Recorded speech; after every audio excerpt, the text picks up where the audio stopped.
at the hat, girls. Excuse me. Wait, did you take the trash out over here, Shadi?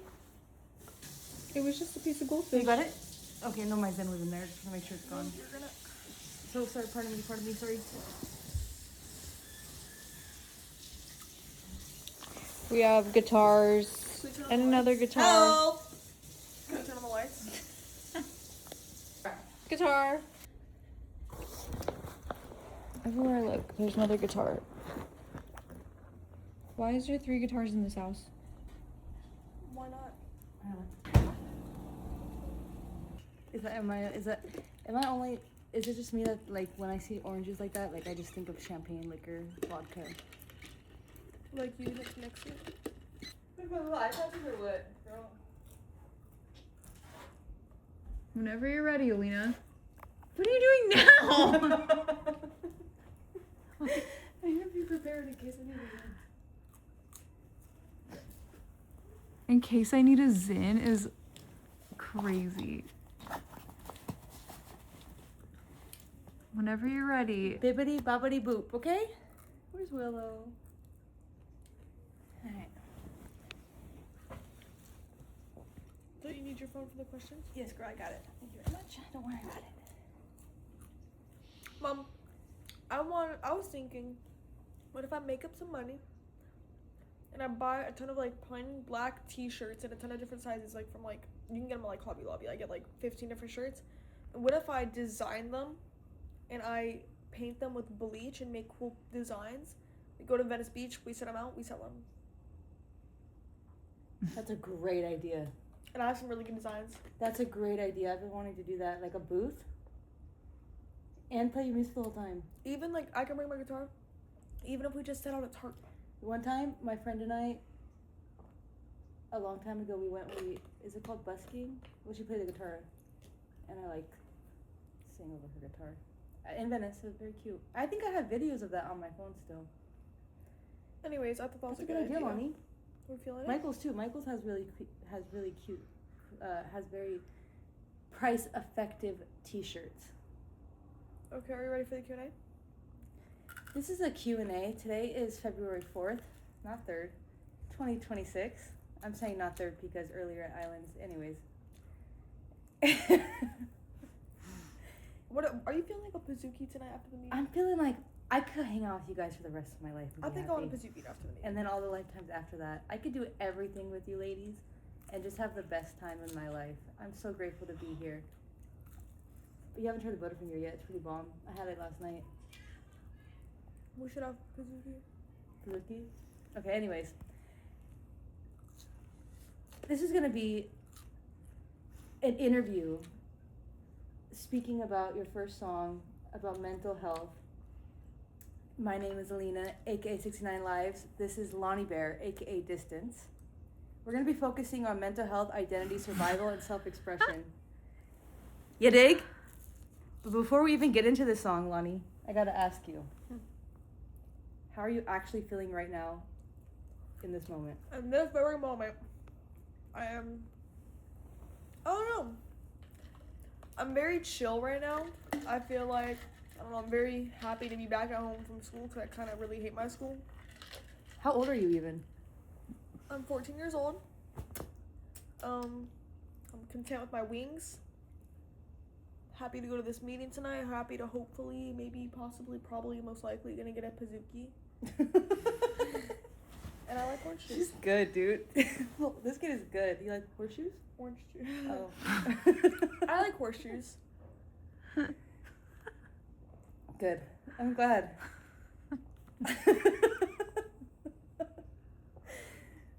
So when you decided to release your first song, what did it feel like emotionally? Relief, fear, exposure, or something else? It felt like a lot of exposure, not gonna lie. I like that you put that word on there. I was very like proud of myself for being able to like come up with something and like actually do it, not just sit there. Like I was like, oh yeah, like this is good, you know, like it's very good to like express myself and like be able to like, I don't know, put like my emotions into like something that other people can feel too, and something that can stir other people's emotions, you know. Like to feel. Yeah. I love that because the emotions that you put into something, I think for me, at least for me as an artist, I don't know if you could relate, but I want them to feel what I was feeling when I created that. Mm-hmm. You know? Anyways, we didn't even say this part. Her first song is called Get Out. It was released on November 28th, 2025. Power of the number of 28. If you know, you know. You can listen to it on all streaming platforms, Spotify, Apple Music. Everywhere you can get your music. Whatever else you kids use these days. Maybe even Roblox. No. Okay. All right, Lonnie Bear, we're going to go to the next. Are you ready? Uh-huh. So, do you remember the lyrics to that song? Of course. So, rubbing salt in the wounds. Why do I have to be so cruel? Who are you being cruel to here? Yourself, someone else, or both? You see, okay, so let me just, like, go over that whole little section. So, so I have to lick my fingers. So, rubbing salt in the wounds, you do the things I ask you to. Why do I have to be so cruel? Those are the lyrics to that part, right? For me, it's kind of like, it's a mix between talking to myself, like, me being me and struggling with what I struggle with. It's like talking to myself in a different perspective, I guess, and then talking to someone else that's out of my life. And it's like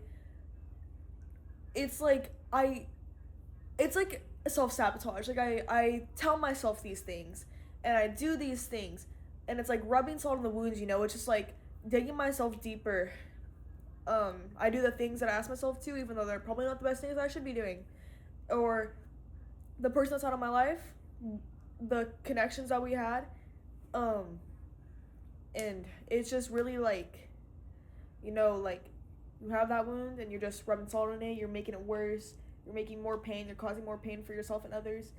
And then why do I have to be so cruel? It's like me putting that onto myself, like making myself do all these things and feeling all these emotions. And the fact that I'm digging myself deeper and, like, I don't know, making it worse because I feel like it's not bad enough or because I'm striving for something, that's cruel. You know, like, no one should do that to themselves. It's really so sad. And you know what I'm trying to say, though? Mm-hmm. Yeah. Like, you don't want to do it, so you're questioning why you're doing it. It's So like that constant cycle, like, oh, I'm not struggling bad enough, other people have it worse, gotta make myself worse because I need to, like, have something to deal with, because I'm living such a good cushy life right now. Like, everything used to be so hard and it used to be rough. That's like that's the state that you're used to being in. I'm so you're used to being in chaos, so I'm when it's so not used- chaos, you want yeah. to create chaos. I'm so used to living such like a good life right now. But before I moved here, it was rough. Like, I was dealing with a lot. There was so much happening, and I was so used to that. So now without that, I'm kind of confused and I feel a little bit lost because that's all I had. You know? So it's like the fact that was taken away, I just need to cause myself it again so I can have what I'm so used to and so comfortable with. You know? Sorry, the collagen's going in my eyes a little bit. I do understand what you're saying. Why in this song, or more frustration at yourself for surviving the way that you did? Okay. I'm very grateful that I came out the way I did because I could have been so much worse. But, at times I am a little bit upset that I didn't come out worse because I feel people don't know how bad I struggled because I'm so good at coming off as such like a bubbly, like, extravagant person. And I have my bad days, and I feel like some people just, like, are like, well, why are you so upset? Well, why shouldn't I be upset? I have so much happening, you know? So, like, Don't you know me? I should be upset all the time if you only if you only knew what only really I went knew. through. It's a miracle that I'm bubbly and positive all the fucking Yeah. or all all the time. No, exactly. You know? 100%. I know what you mean. The next lyric, you know I want it so bad, but I feel like I won't get that far. What does getting that far mean to you? Not orange juice, I'm sad. Okay. Doses and mimosas, cocaine and champagne. Can you repeat to get the me there. the lyric? Yeah. You know I want it so bad, but I feel like I won't get that far. That part, yeah. I wish we listened to the song before we did this, low key, so I could hear it more in my head. But I want it. Like, I want so much in life. Like, the thing is, like, I'm such a I'm such like a, I don't know, I have so much passion and I have so much want. What are you showing my grippers? You know I want it. Like, I have so much passion, I have so much want, and there's so much I want to do in life, but I really feel like I won't, me being me, and me always wanting to take myself back or sell myself back or self-sabotage or do anything because I feel like I don't deserve it at times. Like, I want everything. I want to be successful. I want to make more music. I want to have connections with people. I want to meet other musicians. Like, I want everything so bad because I know it's what I need to do in life. But like, I really feel like sometimes it just won't work out because of, I don't know, what if something were to happen? What if there was an accident? Or what if I just got really bad? Like what if I got in a really bad mental state again? What if I just took all my progress away? This is the beautiful thing about the universe, I think, is that I was just reading today about, it reminded me about, on Threads, about the word want.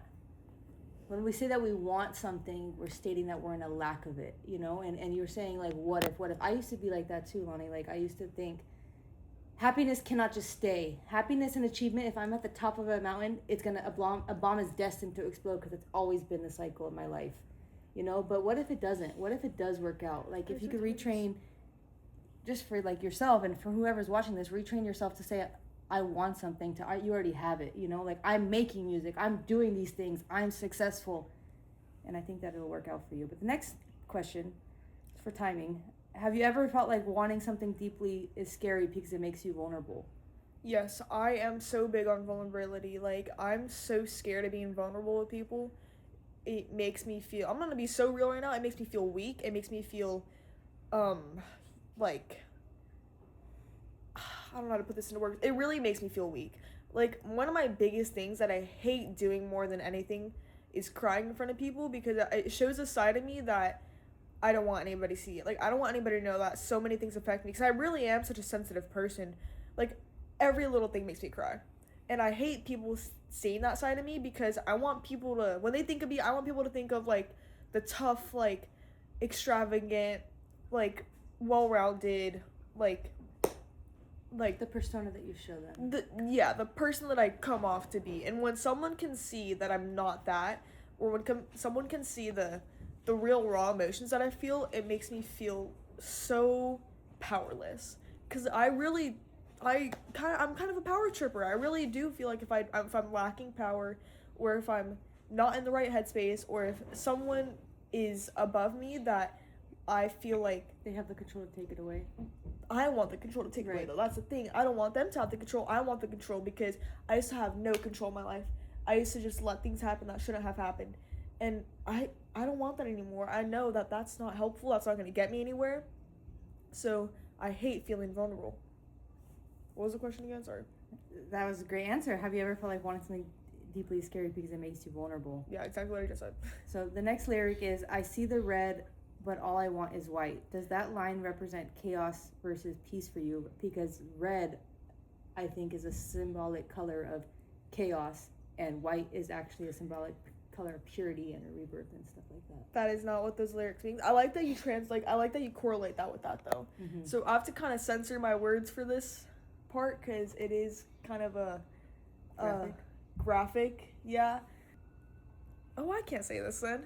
Someone struggles with an addiction, including like SH or things of that sort, you always want more. Like, there's no way. Once you start, you can't stop. I felt this feeling once and I wanted to feel it for the rest of my life. And I'll explain what that itself means after this, but it's really just the need to, I don't know. It's so deep, really. I wish I could explain it better, but I don't want YouTube to flag us. But I'm sure if you struggle with, if you can if you pick up what I'm putting down with this, I'm pretty sure with the SH you can see what I'm saying, because it's very apparent. I see the red, but all I want is white. I like the way you put it though with rebirth, but it is just the striving for more and to chase that feeling. And what would white represent then? The same thing? Is all Well, Next so it's question. more like if you know, you know. If you know, you Yeah. know. These voices make me want to cry. Are those voices internal, external, or both? What do they usually say? Both. Internal, it's from me just putting myself down, from me bashing myself, from why can't I do this? Why can't I just be immediately good at this? Why can't people notice me? Because I really am, like, I'm not trying to, the thing is, I really am for attention. I live off attention. We If- are a Leo. If someone doesn't give me what I think I deserve, I crumble inside because I struggled with that when I was little, you know? And then external voices, I don't know, I was heavily bullied all throughout my life. So, like, I don't know, I'm such a hypersensitive person. Like, the smallest words can affect me so deeply, and I would just repeat those words over and over in my head. So, like, external and internal. Mm-hmm. That's deep, girl. That's something that I think a lot of people can relate to. So can I, you know? That's like a very, because the voices sometimes even kind of mix together. And you can't even really tell what's an external voice that has kind of like invaded your internal mind, you know, and then started speaking. Mm-hmm. How do you tell the difference, though, between thoughts that are protecting you and thoughts that are lying to you? That's a deep one, girl. It's hard. Say that question again? How can you tell the difference between thoughts that are protecting you and thoughts that are lying to you or deceiving you? I can't. That's the thing. I really can't. I struggle with that a lot. It's so hard because I don't know if I'm just like having a bad day and I'm just letting things affect me, or I don't know. It's hard. It's a very thin line because, like I said, I'm very much a self-sabotager, so I don't know if it's protecting me, if I should be doing this, if I shouldn't be doing this. It's just a constant like battle. Like, well, think about the other people, you know, like I could do this myself all that I want, but what about the others? The Gato's here. Please hold on. The angel of... I've been waiting for you all day, Mia Moore. Come here. I've been dreaming about you. We've been waiting for Willow to make her little debut. I've been dreaming about you, Mia Moore. Come, say hello to me. I love you deeply, my girlfriend. I think I'm in love with Willow. This is dead ass. Yes, derpy girl, I love you. Come here, Snuggle. Next question. Like a next question, sorry. One time. Yes. The next lyric I want to ask you about is, I can't see myself, it's just a mirror of someone else. Have you ever felt like you lost yourself trying to survive expectations or Okay. trauma? I can't see myself as just a mirror of someone else. My entire life have I've been always my entire life by certain people been held to extreme expectations that I couldn't meet because I was too young. I didn't know what I was doing. I didn't know what the world was. I was like barely conscious as a little kid. And these expectations, I kept striving for them. I kept wanting to be it because I didn't want to disappoint anybody. I wanted to make everyone proud, but I couldn't make myself proud of these because I didn't want to do any of this. So I just molded myself into the plaster these other people had of me because it made them happy. What about my happiness? I constantly did everything for everybody else, but I didn't take anything for myself. So I just dug myself deeper and deeper, and until I couldn't see myself anymore. I cut my hair, I changed my makeup, I changed my clothes, I worked out more, I worked out less. I did different homework, I studied different things just to fit people's expectations because I wanted everyone to be as proud of me as they could. But I wasn't proud of me. I didn't like doing this. I wanted to do what I wanted to do, but they wouldn't let me because it was useless. It wasn't worth any of their time. What about my time? So I kept doing these things until I changed myself so much that when I looked at myself, I didn't know who I was because I wasn't me. It's almost like you lost yourself, really. You lost yourself in the expectations and the ideas of others. So do you think that this song is reclaiming your identity or documenting how fragmented it felt? How fragmented it felt. Oof. Well, I hurt myself so others can't hurt me more. Is this about emotional self-sabotage, emotional numbing, or something deeper? It is about something deeper. It's the constant fear that, well, if I hurt myself, physically or mentally, that's me going against myself. No one can hurt you more than you can do yourself, you know? Our greatest enemy is ourselves because we're the one that's in control of everything. I could easily shut everything off like that. I could make everything go away. But why would I? Because I have so many amazing people around me. So if I'm so scared of being hurt by people because I've been hurt so many times. It's a constant wall that I have built up. And like, I'm just so scared of it. I pushed so many people away, and I distanced myself. I didn't only get the name distance from Autumn to Ashes. I got it because like I'm so connected to it because I want to be so close to everyone. I want to be everyone's best friend, but I distance myself from everyone because I'm so scared. So, like, I push everyone away, and I do all this stuff, and... You think you're doing it consciously and subconsciously at the same time? Creating that distance? Consciously. I know I'm doing this. It's a choice. So, if I'm not... I don't know. If I can hurt myself more than others can hurt me, then at least they're not the ones hurting me more, right? Like, at least I can have some peace with that because I'm doing it and I can take it away whenever I want. Do you think hurting yourself ever felt like control when everything else felt out of control? And looking back, what would protect yourself? What would protecting yourself have looked like instead of punishing yourself? I absolutely do think it was a control thing. I was such a power tripper, still kind of am. And I was so confused in life. I felt like I was out of control of everything. And doing these things to myself, it gave me a sense of worth because I could stop whenever I wanted, but why would I? Because it was giving me so much peace. So it was a control thing. What was the rest of the question? Looking back, what would protecting yourself have looked like instead of punishing yourself? Protecting myself would have been calling certain people, taking the right actions to step away from my habits, and connection instead of disconnection, huh? That's what it sounds like to me. Yeah. I can relate to that a lot too, like in things in life, like especially addiction, even though it's a different kind of addiction than you suffered, you know? Mm-hmm.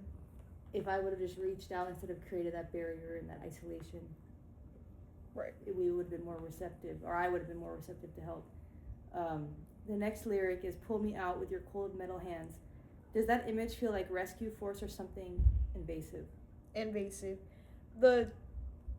It's like a metaphor, like another like SH reference, like cold metal hands, the feeling of like, you know, an object, and like just pull me out of this, you know, like with the control, like pull me out of this like suffering feeling and let me do these things to myself to have those 10 minutes of peace where everything just goes numb, like the buzzing on my ears, everything is so loud that I tune it out, like my head is buzzing, my hands are shaking, everything about me is, everything's so vibrant because of like the euphoric feeling of like SH, and it gave me that like saved feeling, like I finally got taken away from all this.